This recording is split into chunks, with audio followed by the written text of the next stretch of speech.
Decide कर दिया इसको कॉर्पोरेटाइज करें।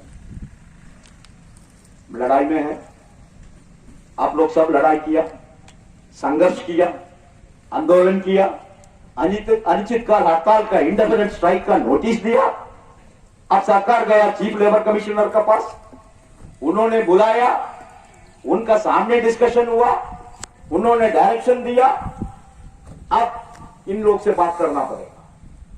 अब बिना बात करके कोई डिसीजन नहीं ले सकता। इन लोग से बातचीत करो, तब बातचीत करके सेटलमेंट नहीं होगा तब तक आपको भी आगे नहीं जाना। तुम हड़ताल नहीं करना, सरकार को आगे नहीं जाना। अभी कंसिलिएशन में है, तो ठीक है, हम तैयार है। अभी कंसिलिएशन का ऊपर चर्चा चल रहा है।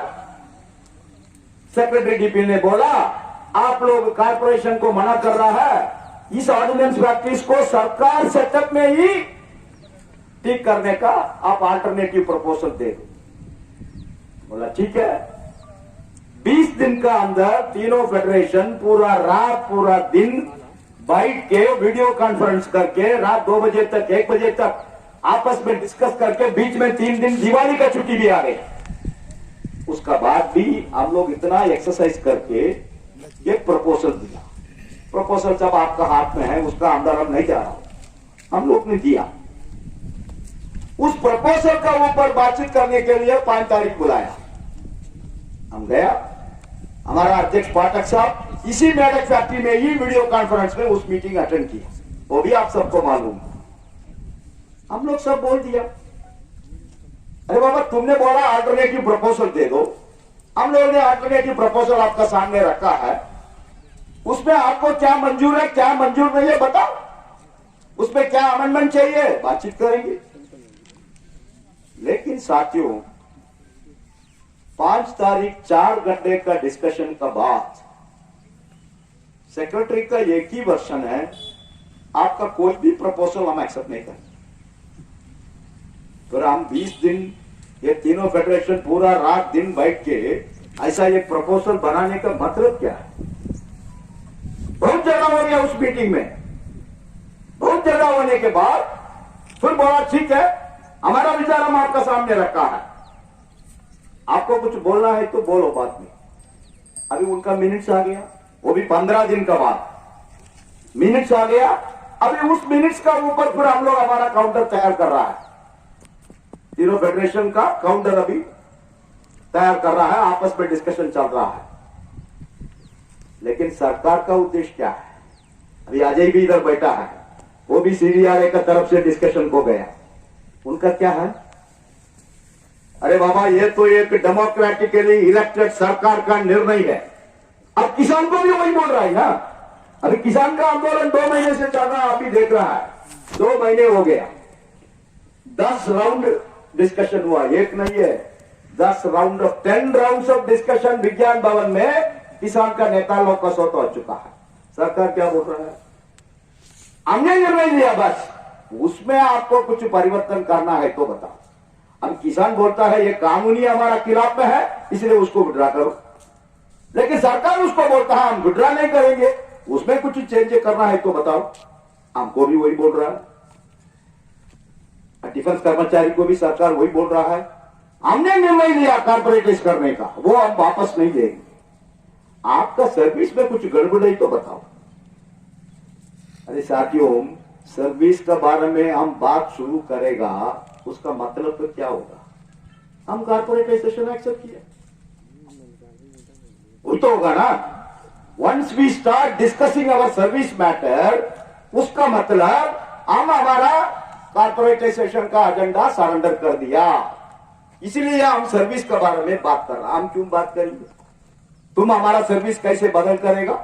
अरे बाबा I was appointed as a government employee, हमने एक ऑल इंडिया एग्जामिनेशन लिख के, अभी तो एमटीएस को भी ऑल इंडिया एग्जामिनेशन है ना, तो हम लोग के जमाने में एम्प्लॉयमेंट एक्सचेंज के थ्रू आता था, लेकिन अभी पूरा तो ऑल इंडिया है।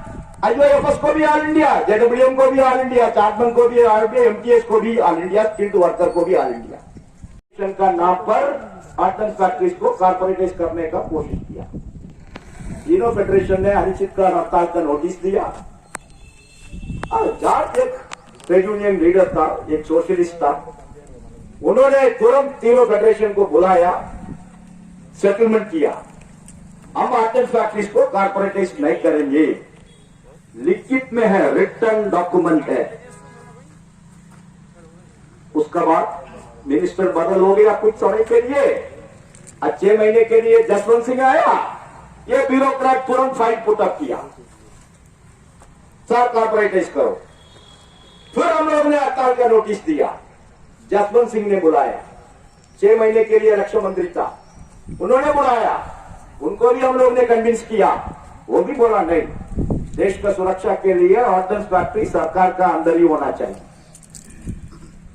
फिर आया यूपीए गवर्नमेंट, मनमोहन सिंह साहब का गवर्नमेंट आया, प्रणब मुखर्जी बाबू को रक्षा मंत्री बनाया, यही ब्यूरोक्रेट्स दोबारा पुटअप किया कारपोरेटाइज पर। फिर हड़ताल का नोटिस प्रणब बाबू ने बुलाया, डिस्कस किया, वो भी बोला नहीं, ऑर्डिनेंस फैक्ट्री को कभी कारपोरेटाइज नहीं करना, यह आर्मी नेवी एयरफोर्स का बराबर है, इसलिए यह सरकार का अंदर ही होना चाहिए। वो भी लिखित में है, ओरल नहीं है, मुंह में नहीं है, इट्स अ रिटन डॉक्यूमेंट। फिर उसी सरकार में एक एंटनी आ गया, तब प्रणब मुखर्जी साहब को रक्षा मंत्री प्रेसिडेंट ऑफ इंडिया बनाया, एक एंटनी आया।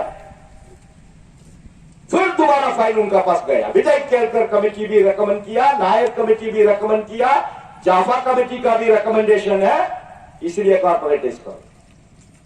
एंटनी साहब का पास भी गया, उन्होंने भी राइटिंग में दिया, तो वो सरकार गया, मोदी साहब का सरकार आ गया, मनोहर पर्रिकर रक्षा मंत्री। उस समय फिर दोबारा ये प्रपोजल मनोहर पर्रिकर भी राइटिंग में दिया, there is no proposal to corporatise ordnance factories. ऐसा परिस्थिति में सभी एग्रीमेंट्स को तोड़ के, सबको वेस्ट बास्केट में डाल के अभी का सरकार ने निर्णय लिया, आपको हम कारपोरेटाइज करेंगे। उद्देश्य क्या है? ऑर्डिनेंस फैक्ट्री को बचाने का उद्देश्य नहीं है साथियों, ये ऑर्डिनेंस फैक्ट्रीज का साथ 65,000 एकड़ जमीन है पूरा हिंदुस्तान में, वो भी पोस्ट एरिया। कल हमको गाड़ी में हमारा साथी लोग बोल रहा था, आप लोग इसमें बहुत लैंड डिस्प्लेस्ड साथी लोग हैं इस फैक्ट्री में, आपका पिताजी, आपका ग्रैंडफादर 2,000 रुपया 3,000 रुपया एकड़ करके इंदिरा गांधी मैडम ने अपील किया ऑर्डिनेंस फैक्ट्रीज के लिए, आप लोग ने वो कहती आपका जमीन दे दिया, अभी 2 करोड़ 3 करोड़ 4 करोड़ चल रहा है। आप लोग किस लिए जमीन दिया? अंबानी अदानी को देने के लिए नहीं है, आप लोग इसलिए जमीन दिया, इधर एक डिफेंस का कारखाना होना चाहिए, ये कारखाने आने के बाद इस एरिया पूरा डेवलप होगा, इधर का इकोनॉमी बढ़ेगा, अलग अलग तरीके का एम्प्लॉयमेंट अपॉर्चुनिटी मिलेगा लोग को, इसीलिए आपका पिताजी, आपका ग्रैंडफादर ये जमीन फैक्ट्री को दिया। ऐसा 65,000 एकड़ जमीन है कॉर्पोरेट टोटल 41 ऑर्डिनेंस फैक्ट्री में, और इसका एसेट 1 लाख करोड़ रुपया का ऊपर इसका वैल्यू है, इसका एसेट्स है, प्लांट, मशीनरी। फिर 80,000 स्किल्ड मैन पावर, इतना स्किल्ड कौन सा इंडस्ट्री में है? अरे हम मास्क कभी नहीं बनाया, हम कवरऑल कभी नहीं बनाया, हम वेंटिलेटर कभी रिपेयर नहीं किया, हम सैनिटाइजर कभी नहीं बनाया, लेकिन 2 दिन का अंदर हमारा वर्कर ये पूरा बना के दिया। उतना स्किल है हमारा पास, कौन सा इंडस्ट्री में ऐसा स्किल है? अभी बैरक फैक्ट्री का अंदर आप क्या क्या नहीं कर रहा, आप बीएमपी कर रहा है, आप टैंक रिकवरी व्हीकल कर रहा है, आप ओवरऑलिंग कर रहा है, आप बुलेट प्रूफ व्हीकल कर रहा है, माइन प्रोटेक्टिंग व्हीकल कर रहा है, माइन प्रोटेक्टिंग एम्बुलेंस कर रहा है, बुलेट रेसिस्टेंट एम्बुलेंस कर रहा है, क्या क्या नहीं कर रहा है। इतना मल्टीपल टेक्नोलॉजी हमारा देश में कौन सा इंडस्ट्री का हाथ में है?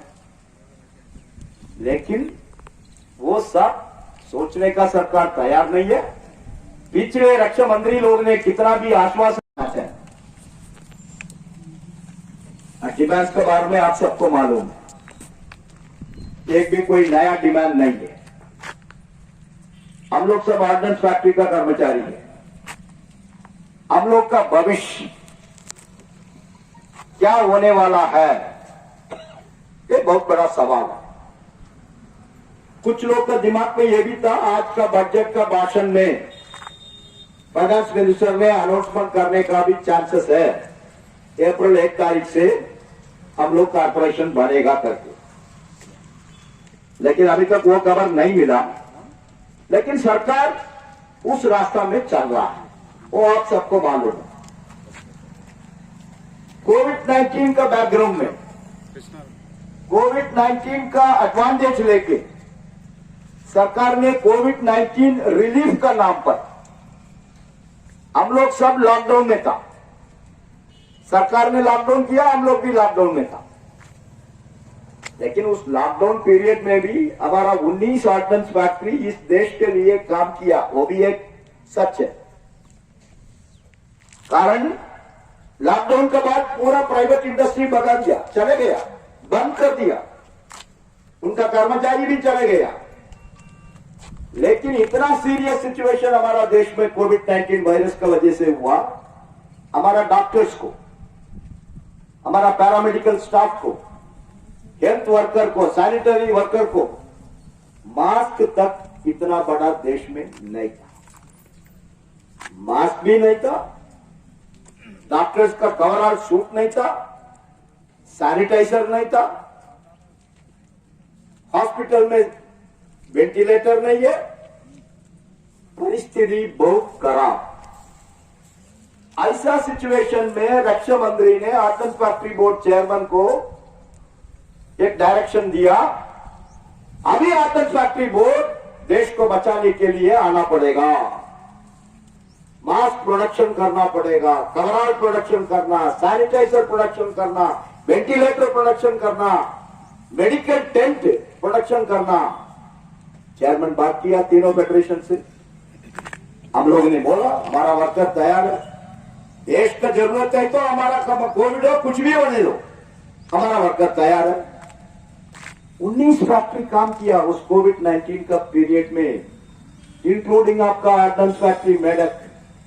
इस तेलंगाना स्टेट में कितना भी गवर्नमेंट हॉस्पिटल में वेंटिलेटर्स था, वो पूरा लेके आपको आप लोगों ने रिपेयरिंग किया। हमारा ओसीएफ आवड़ी कम से कम 10 लाख का ऊपर मास्क बनाया, 25,000 कवरऑल डॉक्टर का सूट, प्रोटेक्टिव सूट बनाया। हमारा अर्बन कार्बन फैक्ट्री पूरा दिन पूरा रात सैनिटाइजर बना रहा था। Ordnance Equipment Factory Kanpur medical tent बना रहा था। हम लोग देश का सेवा में था, पूरा देश लॉकडाउन है, लेकिन 19 ऑर्डिनेंस फैक्ट्री में वर्कर काम कर रहा था देश के लिए। लेकिन ऐसा परिस्थिति में 16 तारीख मई महीने पिछले साल निर्मला सीतारामन जी टीवी में आके देश को अनाउंस कर रहा है, कोविड-19 रिलीफ का नाम लेके हम 41 ऑर्डिनेंस फैक्ट्रीज को कारपोरेटाइज करेंगे। उसके बाद हम शेयर मार्केट में उसको लिस्टिंग भी करेंगे। आप लोग सब सुना, बहुत महीने वो व्हाट्सएप में फेसबुक में उनका वीडियो रिकॉर्डिंग घूम रहा था, लेकिन फेडरेशन से एक दिन भी चुप नहीं बैठा। 16 तारीख उनका अनाउंसमेंट हुआ, उसी दिन रात तीनों फेडरेशन का नेता लोग आपस में डिस्कस किया। अचानक हमारा ऑलरेडी एक कंसिलिएशन पेंडिंग है, अगस्त 2019 का 1 महीने का हड़ताल, उस 1 महीने का हड़ताल का बीच में चीफ लेबर कमिश्नर ने बुलाया, सेक्रेटरी डीपी का साथ एक एग्रीमेंट हुआ, 5 दिन के बाद हम लोग हड़ताल डिफर किया, उसका कंसिलिएशन पेंडिंग है। पेंडिंग कंसिलिएशन कोविड-19 का एडवांटेज लेके सरकार ने यह निर्णय लिया, यह बहुत गलत है। तुरंत 17 तारीख 17 सरकार को प्रोटेस्ट चिट्ठी चले गया तीनों फेडरेशन का तरफ से। अरे 5 मिनिस्टर का रिटर्न एग्रीमेंट है, एश्योरेंस है। आप सबको मालूम है 2000 में सबसे पहले तब